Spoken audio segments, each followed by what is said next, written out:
G'day, punters. Welcome back to the Punters Academy. We've got a different format this week, of course. John Walter from racingwatch.com.au, one race Saturday, end of meeting. And so what we're going to do today is a bit of a Q&A session.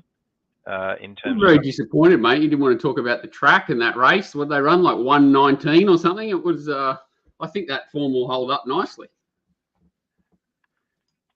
Well, it wasn't hard to find a winner if you're looking at figures, but anyway, that's. I tell you the funny thing with like someone's already said. I know it is off topic, but you know, some people always say the wet tracks sort of define form a lot of the time, as in stretch it out. And there's been a couple of those horses that had, like, it had 2 runs, as you said, best figures, and drifted alarmingly. It's weird how that happens sometimes, and they chime into these horses first up and weird. But anyway, we'll talk about that another day. Question day.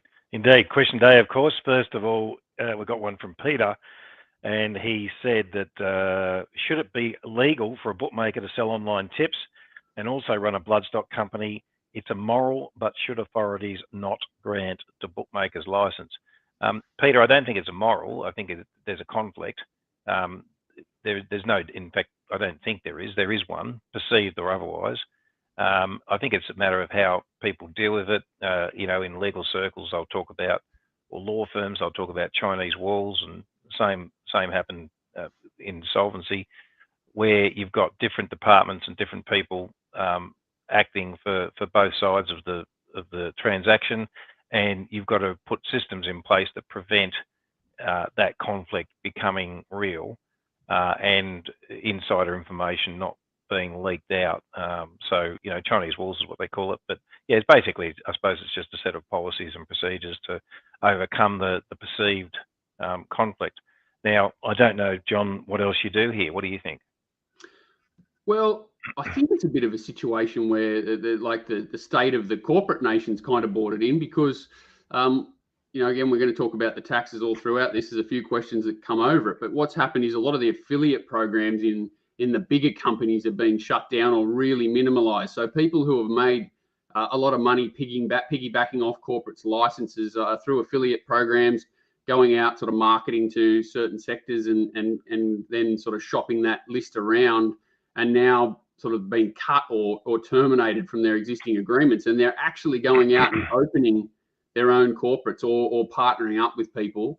And I think this sort of overlaps. There's been a couple of them that have sort of dropped out of the tipping space or now overlapping with them. So they've got a list, you know, and I'm not saying this is the case with the couple that have popped up, but people now see, when you don't have to have really ability to be a corporate, you know, you can restrict people, you can just manage your database and market. If you've got a few thousand people from a tipping service that you're aware are sort of looking for help, I'm not calling them anything in particular, these sorts of people, but you know, they're people who bet, you know, they're people who are looking for help. Some people are looking for sort of add-ons or whatever, but there's a lot of people that just sort of looking for straight up tips to have a bet on a Saturday. You know, these people exist. Okay, why not just open a corporate bookmakers situation now where, you know, I can just market to them directly.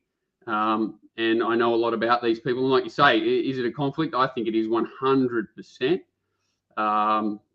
And I'm surprised. I will be surprised. I know that the tab's been tipping to their database for years, since day one, pretty much. You know, they've always had personalities there that give out information, trying to increase turnover, and that's with the tote before any sort of fixed price betting came. And then even that kind of thing's a bit grey to me a lot of the time. But you know, if someone's opening a corporate with the intent to market to a database they have existing from an information service, I think that's a direct conflict. Yeah, well, we don't know if that's what's happening, but no, I'm not saying it is, but I think if that's the reality is, if you're in the business of selling tips and then you're opening a corporate bookmaking shop, there's a conflict there, and there's conflicts are okay providing you can manage them effectively, and and I'm sure that full of conflicts, isn't it? Really. Well, yeah, I mean, it happens all the time. So I suppose no big problem, not immoral, but it's got to be managed. And I suppose perception's everything in these types of transactions, and whether it's a bloodstock business or whatever, you know, commissions or amounts made and all those sorts of things need to be disclosed when there's a crossover of, a list of names and addresses and so forth and contacts that are being used, if you like, to promote other services to. And we've talked about sort of like affiliate programs in the past. Okay, something, say if you're tipping to people and you're receiving an affiliate commission bonus or whatever you want to call it from turnover or something like that. Or losses. I don't find any issue with that. Yeah. Losses, that's when it becomes a problem. And the corporate bookmaker they don't win off turnover, do they? They win off losses. Corporate bookmaker doesn't even off turnover. I've always been against the affiliate model, as you know, because I think it's tantamount to secret commissions, and if that was happening in the financial services space, you go to jail for it. But the reality is it exists, and so I suppose it's how it's managed. And my biggest gripe has not been the actual act of receiving an affiliate commission for some of these websites and so forth. It's the disclosure or the lack of disclosure behind it that's the issue. And that's what I've always said. But I think, the fact that corporates might be cutting back on these affiliate programs or shutting them down, I don't know. You might know more about that, John. I don't know. But they have to, because of the taxes they're sort of incurring on top of them. They can't afford to pay you and pay the government, so they're shutting you down, which is I don't have an issue with it. But like you said, like this, anyone who's operating a corporate now, like if I was getting paid on turnover and I provide you as a client, and say they're winning off mine, but they're losing on other, but you're turning money over, they're breaking square, whatever, I don't really have a problem with that. But if you're operating off losses alone and your intention is to only have, or to manage your clients and profit from them, while you're also providing them information, it's a bit tough. Yep. Okay. Next question here from David. How much attention do you pay toward the pre-race parade, or is the market a better indicator of the condition of a horse? I struggle with the Metro Parade TV commentary, particularly on Sky, so virtually dismiss their views. Thanks, Dave. Look, there's so many, self-acclaimed mounting yard experts out there these days, and I'm not to say that they're not good at what they do, but there's different levels, and we talked about that, John, sort of off air. There are different levels in terms of their expertise. And I'm sure there's a value to it. And we know, we know that there's some sort of value to it because some of the big teams rely on that type of information. But in saying that, I don't think it's ever helped me. I've tried before to adopt mounting yard information into what I do, and it's always been a little problematical. Sometimes I've had mixed success, Well, it has to be consistent, right? What we do is all about consistency and it's got to be information, right? You've got to be able to adapt it across everything. There's no point, saying, well, I bet these states, but I'm only going to get information mounting yard for this segment or this particular sector of the horse. So for me, I'm saying that I can't make use of it. That doesn't mean others can't, but I'm sure the market, somehow factors that. Obviously, if you see a horse getting replated behind the barriers, I hate that. A horse goes through the gates and gets reloaded, I hate that. I've got enough data to suggest that that it's not good from a betting perspective. But in terms of parade, I suppose if a horse goes mental in the yard, or sweats up badly, who's to say that isn't normal for the horse? So unless you actually know the traits of the horse, I suppose, and you can monitor that across a wider cross section of the actual population, then it's going to be difficult to implement it successfully, I would have thought. Agree, and that's why it was such. I think they've probably dropped off. So and sort of covering someone like you first, who covers a lot of races and relies far more on precise information and consistency. Jelco's probably the only one who's ever successfully, you would imagine, because they would have tested it over time, implemented it on a big scale. But they were sending people everywhere. Like I'm talking non-tabs and everything at some point. I don't think they do anymore. I know that they still exist, those guys, and they probably do have an impact on the market, which is kind of where I was heading. Especially the smaller markets, I would say that if a big syndicate like Humbleton or whatever back in the day had an issue with a favoured runner, they would take to Betfair pretty quickly, and that market would adjust. And they are big enough to adjust that market individually. So a big syndicate that has these sorts of people in play, I do believe would have been a market lead. I don't know if that exists anymore. And so I would say that that's diminished. The effect that every single parade, obviously, like you're saying, there'll be individual circumstances where something big happens, a horse goes nuts, drops a jockey, something crazy happens, that will affect the market. But just the parade individually, I think, has far less effect now, since those big teams have probably moved on to a certain degree.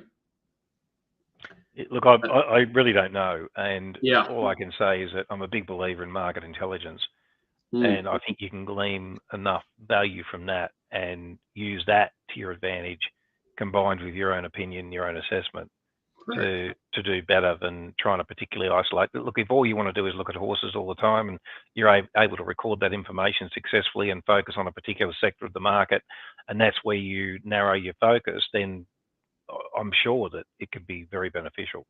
But to try and do it wide scale, it's got to be something that falls out of the parameters, in terms of what I could do myself, or what I could make use of. So that's why I think that these sorts of situations help someone like me far more than someone like you, because, I sort of pick and choose my targets a bit more. I only have, a handful of bets a week, and I used to send someone. We sort of used to work together a lot, whereas I'd sort of do the form. This guy was, insanely good at looking at horses. And the other sort of thing I wanted to tip on is that he wouldn't even attend many city meetings. He'd go to the 2-year-old trials, things like that, trying to identify horses early. But Saturday meetings, you've got pretty high quality horses, high quality trainers.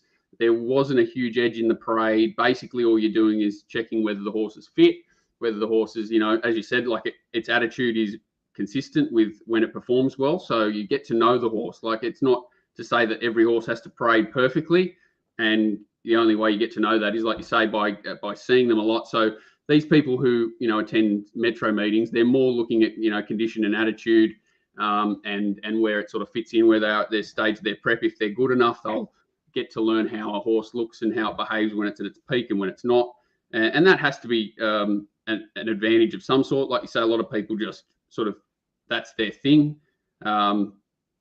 Where it's a huge advantage for me is the lower levels, maidens, and country racing, where there's a lot of horses that just physically aren't good enough to compete for a number of reasons. This guy, I can't tell, like he'd ring me up and say, mate, this horse can't win, feet problems, this horse can't win, this horse won't run the distance, this horse not today, but wait till it gets to a mile, and then we'll see whether he's a city horse. And if you've got someone like that, like I would have had my biggest results in and consistency when we were both working together closely in lower grade races.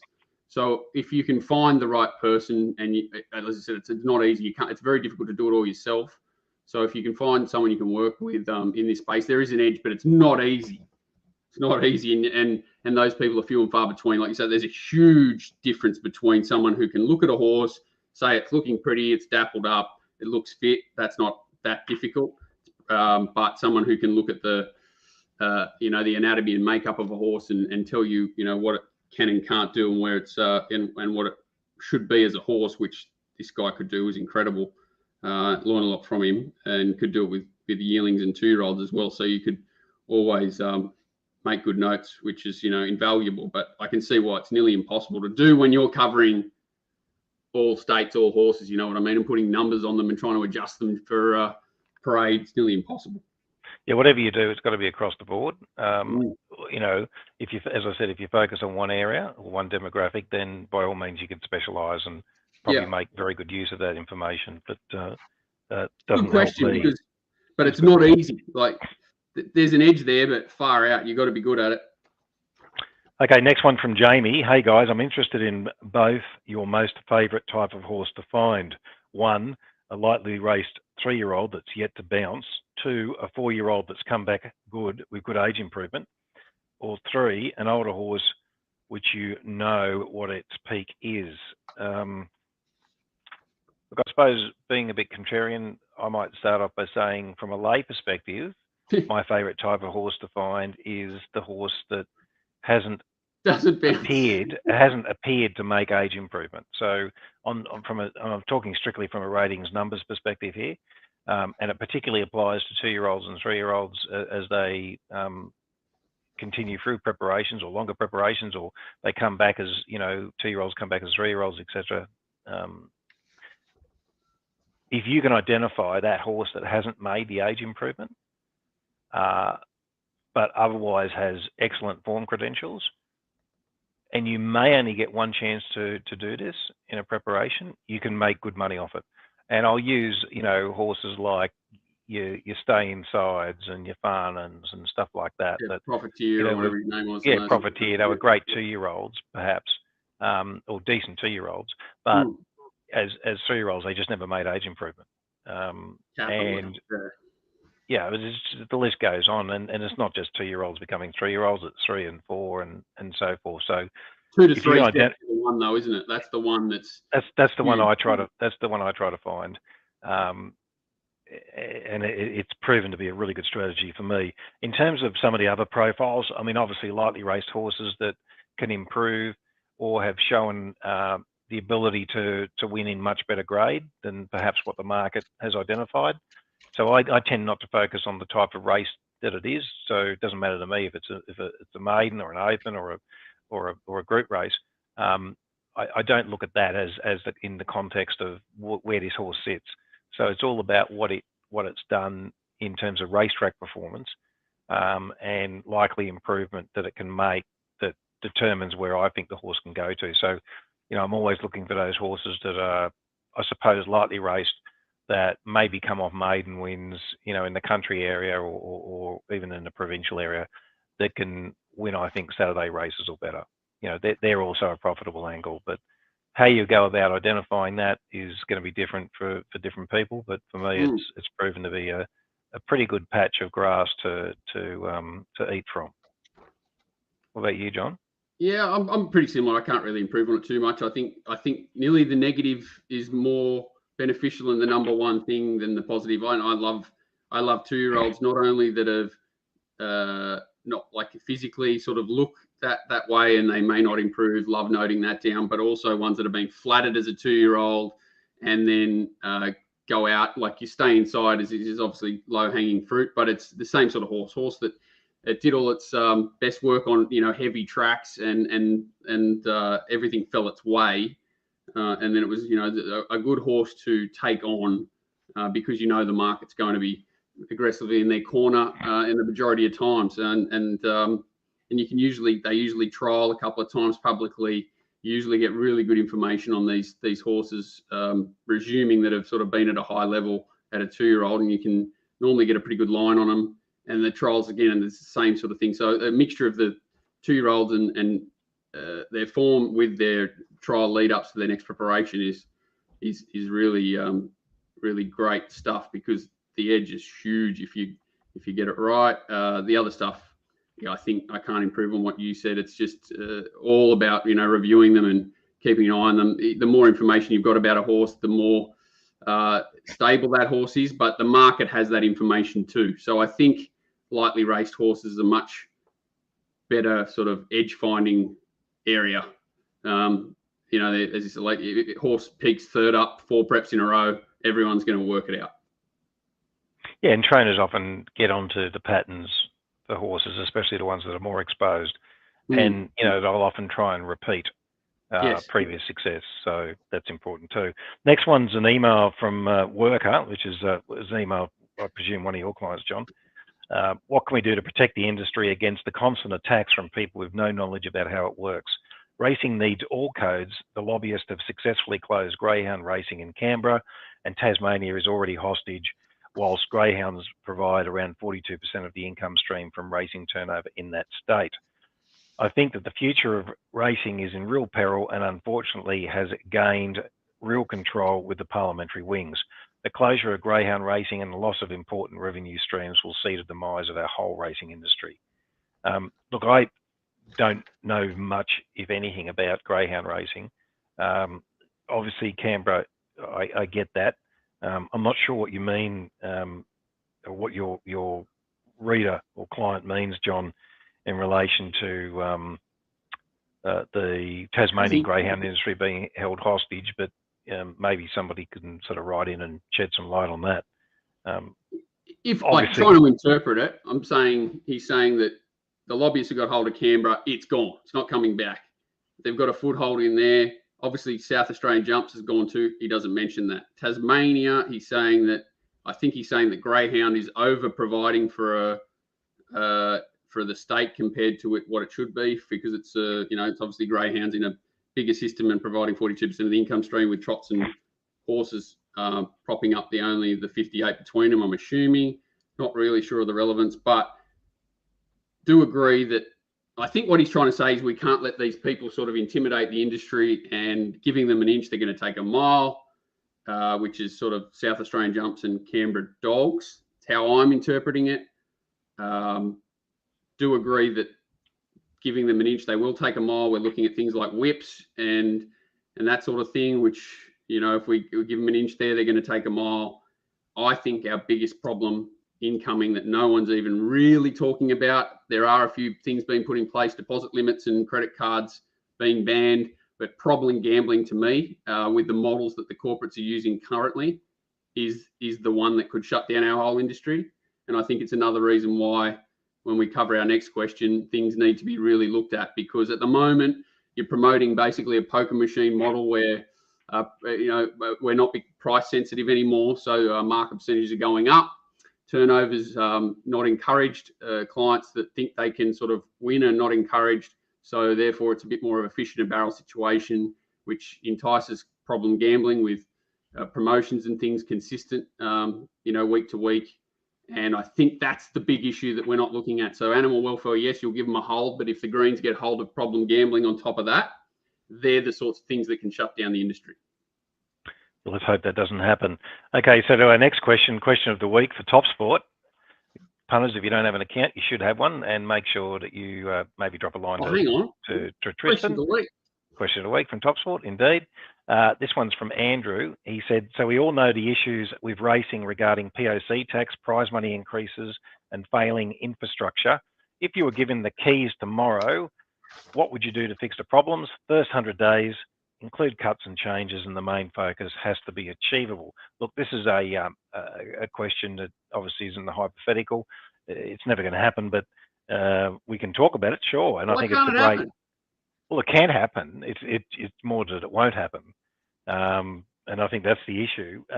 Look, for me, I suppose it depends how you're going to tackle it first. We can talk about the POC separately, and we will.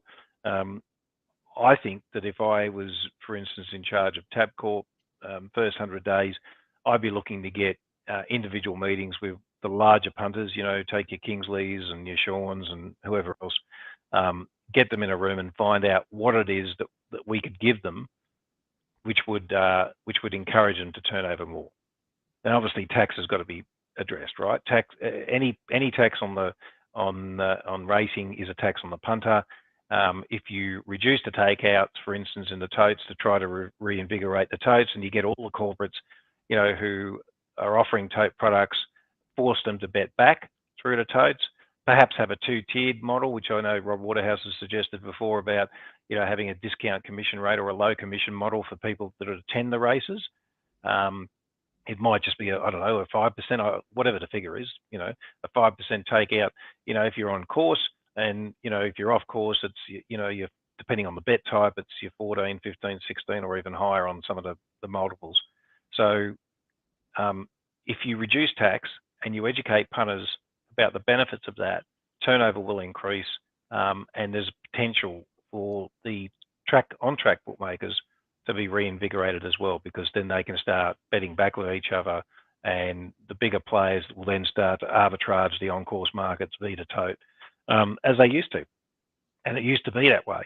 And the rebates, the things about the rebates is that it's not a fair system, because even a decent sized punter can't get them, or get very, very low rebates. The Hong Kong model is an excellent model in terms of wagering, where anyone can get the rebate. Doesn't matter who you are, providing you bet, obviously, at a minimum 10,000 Hong Kong, which is not an onerous amount. It's a couple of grand or whatever it is.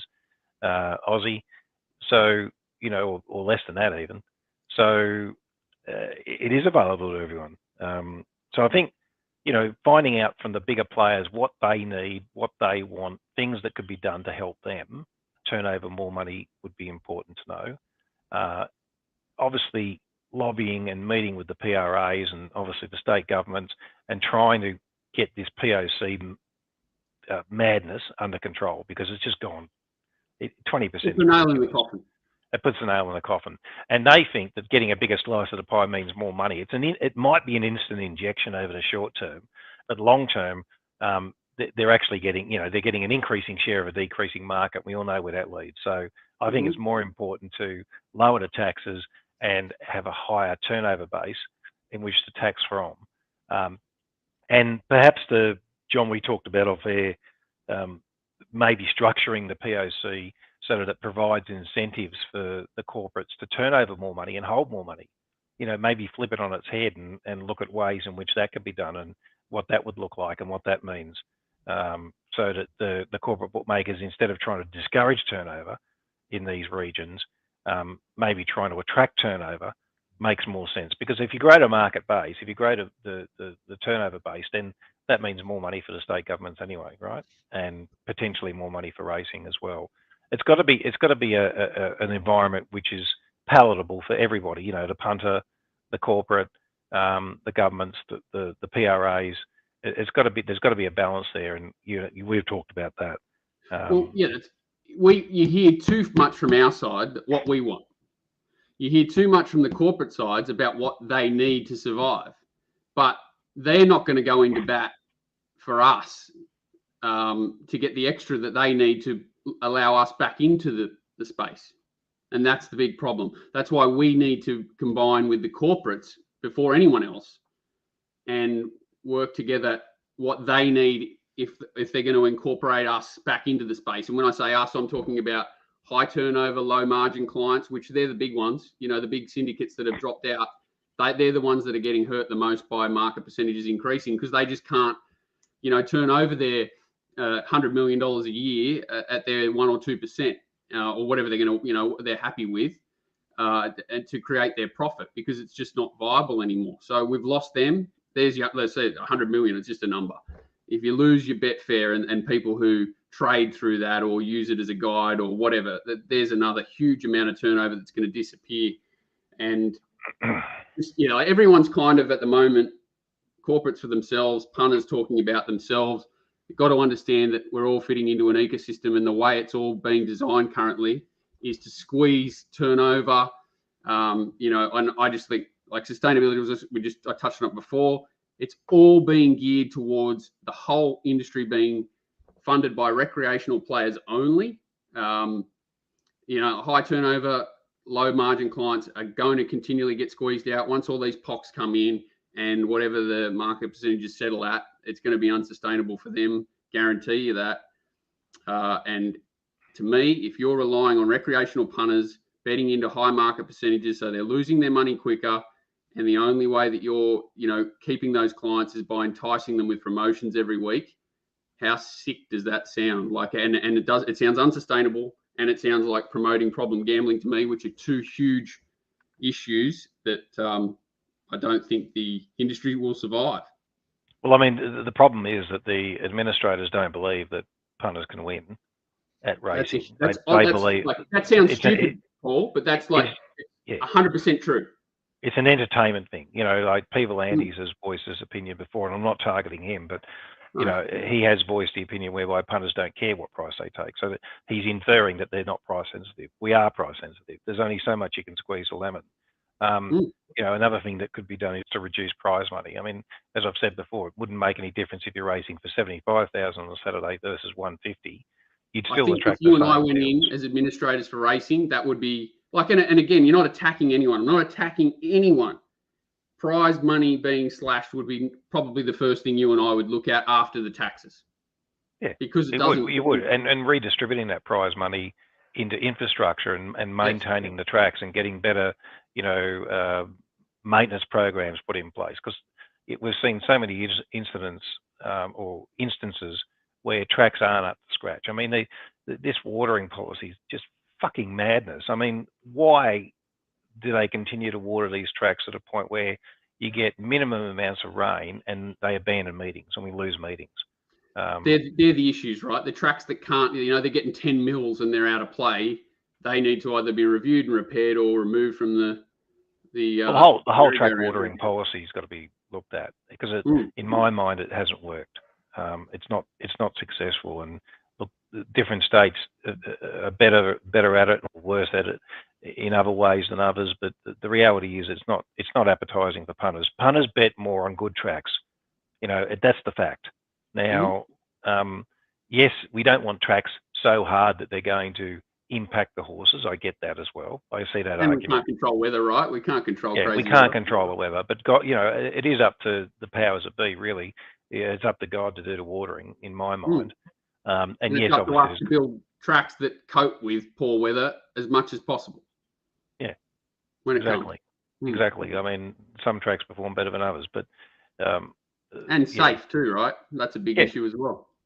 Safety, definitely. Horse welfare, definitely one of the key important factors there. And by all means, get the trainers involved in these discussions and get the owners who are funding the training bill involved in some of these discussions. Certainly, some of the bigger owners. Sustainability is the key, isn't it, for everyone? So for you and I, we want a solid product. Everyone's safe, consistency to all levels. Prize money is obviously not one of the big things to us, but I'm like an owner as well. I've been in that space. I've probably put together, partnerships in 50 horses or something like that.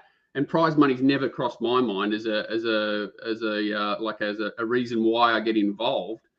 Obviously the commercial breeders and things like that, it's a huge part of their system because it's a marketing tool for them. And it's, the big trainers sort of, with a lot of money, but sustainability wise, prize money's, not a big issue. I don't think it's something that drives the industry, whereas betting certainly does. Yeah. And then betting punters are racing's only customers. Correct. And administrators either don't get it or refuse to accept it, or just don't want to talk about it, don't want to think about it. Correct. And it's in the too hard basket. What we need as punters and as an industry, I see, are things like the country racing and things need to thrive if they're going to exist, or they've got to remove them. Benchmarking systems, all those sorts of things, I'd be looking at them straight away. But also things like encouraging the next generation of jockeys and trainers, educating them really well, recruiting them actively. Like at the moment, we're struggling across the board. We've got so much product.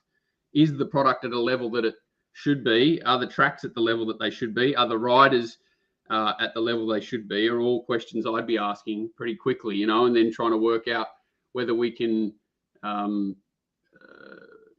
put time and effort into repairing things that may need help at all levels, or, maybe making some cuts that seem vicious at the start, but better for the industry. It's just all got to be about sustainability. And to me, at the moment, it's all a prize money war. You've got these pop-up races that, again, mean nothing. They may be good to get people to the racetrack 1 or 2 days a year or something, but it's not about day-to-day sustainability. They get them to the track to drink. That's right. So 1 or 2 days a year, I don't see how that's good for the sustainability of the day-to-day. And I'm talking like trainers at all levels. They're under the pump. They're really struggling, except for the top little percentage, really struggling. Prices of horses, yearlings, tried horses out of their reach, training prices, out of control. So things like controlling that so we can have owners for the future, so we can have horses, and everybody's being fed as much as possible. Obviously, it's never a natural spread across any economy, is it? There's always top heavy, but we need to sort of spread it out as much as we can and encourage new blood at a punting level, at a training level, jockeys, all the way through, even administrators, because it doesn't seem like the turnover's enough there. People with the actual industry at heart are in the right positions. I feel even that's the case, it seems a very weird setup at the moment that there's not too many people that you can go to with an issue and actually, be heard.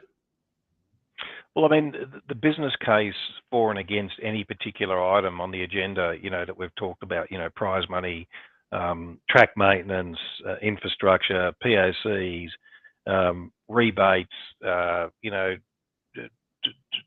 incentives, regulations, all of those things have business cases which are then going to bring about a for and against scenario, or questions, I should say. And really, that's the way these decisions should be made, not in light of one particular factor, but in light of how that particular cog fits into the wheel and how it can be better for all concerned. You know, this isn't a corporation whereby racing is not meant to be, or a corporation whereby, you know, one set of particular interests do well while others flounder. It's got to be fair and equitable for all parties. And as you say, I think it's good that you mentioned those country trainers and jockeys, because, I mean, you know, really, do they get the proper support that they need? And I think probably not in a lot of cases. And obviously trying to pump these fields up in the city was obviously a goal of a lot of these PRAs too. And I think it's left an effect that they're not even aware of in areas, you know. And I just think that, like, I think a lot of they're concentrating on one or two parts of racing. I think they're flawed in their tax structure and what they believe will work long time. I just think it's completely wrong that that racing can possibly be funded by recreational punters that aren't price sensitive. I just think that's wrong, and that's a core, huge, massive issue that could be disastrous. And then I just think those little guys are being overlooked currently, and I think they're in a lot more trouble than they're probably. You know, a lot of them are proud people that are too scared to even talk about it. You know, so I think there are so many levels that this goes and breaks down to, but I think the three critical aspects that need to be addressed fairly quickly, obviously taxes, prize money, and the what's good for the punter, and trying to incentivize all parties, you know, corporates and other people, to get that, or to build, you know, turnover in the punting leagues. You know, forget about all this recreational boost. I mean, all these corporates talk about how, you know, and all the industry as well, the principal racing authorities talk about how wagering has grown over the last few years. Well, there's been a massive spike in injection due to COVID. You know, people staying at home, and I don't think that's sustainable long term. So you can't use those figures. Yeah, you can't. They're not reliable. So, and time will tell what all that looks like. But you know, we need to do something at the betting level, because that is the lifeblood. You know, without punters, you're racing for ribbons, and what's the point? Well, as you said, there's very simple innovations to reinvigorate tote, which is good, good in a number of levels, because it promotes more turnover on the back of it. Anything that promotes more turnover, Betfair, working with Betfair to be able to lower the commission rates so that it again creates a flow of turnover, which creates more turnover. All these things are being sort of strangled, and they've got knock-on effects like that are monstrous. But they're not like they're dammed up at the moment. But the dams can be removed so simply if everyone kind of gets in a room. I'm not smart enough to put a model together, but anyone who could work out, you know, a lower percentage, higher turnover model, and what would have to achieve to beat these figures. And I'm not talking about COVID figures, because as I said, I think they're distorted. Could make the whole POC structure and regime. I mean, what's it been around? I think since about circa 2019. So, you know, 4 years. I get the state governments want their slice, but they're entitled to it to a certain degree. They're entitled to make money from the racing. But a lower POC tax, in my mind, and the correct marketing and the incentives behind it would drive turnover to higher levels, providing and if you want to have POC, it's got to be on the back of those corrected levels, because they can't afford both. I think so. Yeah. Only so many times been over and over, but that's it. I think, you know, if everyone sort of cooperates and understands there's an ecosystem that all needs to be fed and encouraged, and like you say, even number one, that I don't want. We don't want a free feed, but they've got to understand that the people that are high turnover and try to win, treat it as a business, need to be involved in the industry long term for it to be sustainable. Indeed. Okay, John, that's it for this week. Yep. Thanks, punters, for tuning in, and we'll be back next week, assuming we do have a Rosehill meeting that actually goes ahead on the weekend. And it looks okay this week. Weather-wise, I think we're not too bad, so we should be okay. We've got no more group races, have we? Look, just one thing I did want to mention, John, is the Coffs Harbour unfortunately lost their meeting, their Sawtell Cup meeting. I think it was yesterday. Their cup meeting is coming up, next week or something? Thursday week, is it? I think it's like the 4th. Next week, I think it is. Is it? Is it next week? What's the date today? Yeah, no, you'd be right. Thursday week. Thursday week. So Tim Saladin and the boys down there obviously work very hard, and it's a great meeting. It's a great betting meeting. They're always very welcoming to us, and I know the Rant boys will most likely be there as well. And certainly is a meeting to get to. So, punters, get around what Coffs Harbour are doing, and if you can get down there, by all means do so. Hopefully the weather improves for them, and even a lot of the other country tracks as well in that area. They don't need any more meetings, haven't they, recently? And everyone tells me that went to Grafton, they had a great time. So I can only imagine that Coffs is going to be Grafton on steroids. So I agree. Hopefully weather's good. It looks, the long range forecast is okay. So hopefully that holds up. Indeed. Okay, punters, see you next week. Thanks, guys.